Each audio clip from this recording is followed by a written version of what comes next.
Eman Nemedes. Sino nga ba ang hindi nakakakilala sa kanya? Isang sikat na batikang vlogger na may mahigit 2 milyong subscribers sa kanyang YouTube channel. Kung maaalala natin, kamakailan lang ay binahagi sa atin ni Eman ang kanyang karamdaman. Maging ang kanyang mga kaibigan na mga sikat ding mga vlogger ay nagulat sa kanyang isiniwalat. Isinugod siya sa ospital at namalagi doon ng ilang buwan. Pagkatapos ng ilang buwan na pamamalagi sa ospital, ay nagpasalamat si Eman sa kanyang mga taga-suporta, sa kanyang mga kaibigan at pamilya.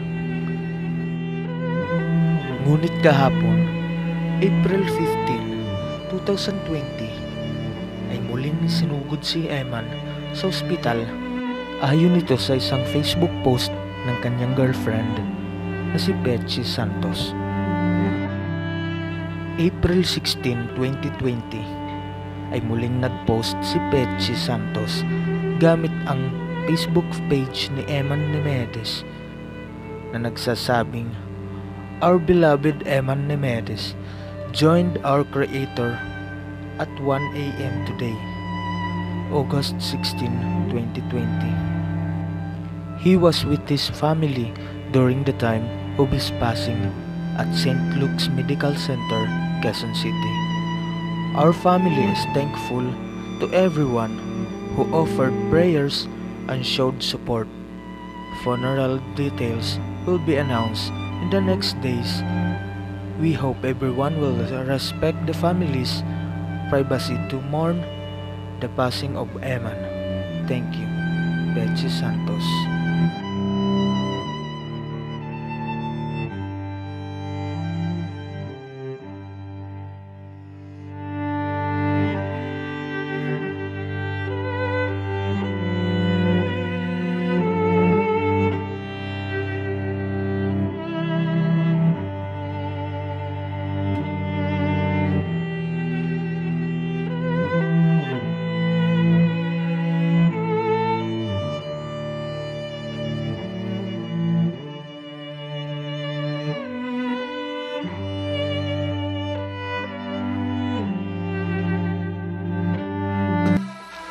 Hey yo, what's up mga idol?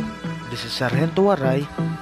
Kung bago ka pa lang dito sa aking channel, huwag kalimutan click ang subscribe button and click mo na din pati ang notification bell para updated ka lagi sa mga bago kong uploads. And once again, this is Sargento Waray signing out. I don't know what you want. Let's have a bit of fun.